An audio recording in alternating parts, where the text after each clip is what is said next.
God Raju, it's you. నిన్న రాత్రి నుంచి అన్ని మేకలే, ఒక్క మనిషికున్నాడు. నన్ను ఇంటికి తీసుకెళ్ళవా? నీకు ఎంత డబ్బు కావాలన్నా ఇచ్చేస్తాను.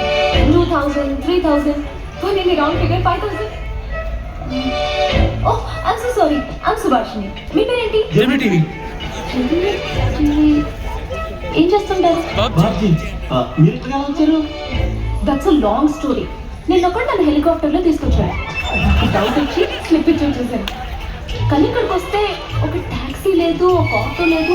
ఒక్కడ ఒక ప్లేస్ వస్తే రాత్రంతా ఇంత పెద్ద పెద్ద దోమలు కుట్టి కుట్టి చంపేశారు. మనం ఎక్కడ అనుకుంటున్నారు? 20-30 కిలోమీటర్స్ అంతా. Raju, very bad. By the way, నీ ట్యాక్సీ ఎక్కడ పార్క్ చేశాను?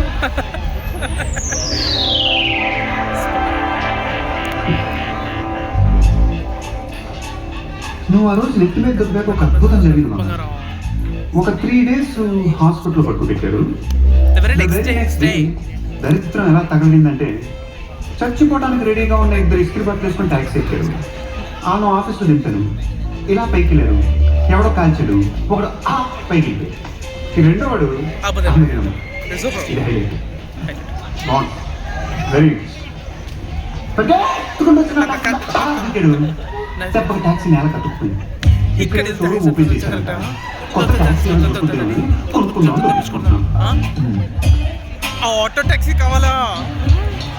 ఆటో టాక్సీ కావాలా? ఒంటలు ఒంటలు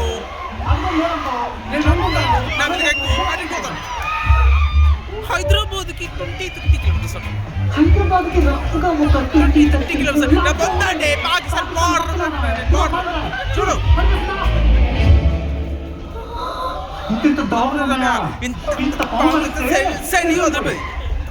ఏమండి, హెలికాప్టర్ ఎక్కకుండా ఎన్ని దిగారండి ఇక్కడ అనవసరంగానే? అది కాదు, ఆయన దగ్గర కాండమ్స్ ఉన్నాయండి. నా దగ్గర అవు లేవండి, నేను ఇంకా డేంజర్ కదా. సరిపోదండి, పర్లేదు మాతో రండి. పోతారండి. మీరు ఉండండి, ఈయన అలాగే అంటుంటారండి. మనం ఇక్కడి నుంచి రైల్వే స్టేషన్ క్యాచ్ చేసాం అనుకోండి, అటు నుంచి అంటే బయట వెళ్ళిపోతావా? బంగారంతోనా?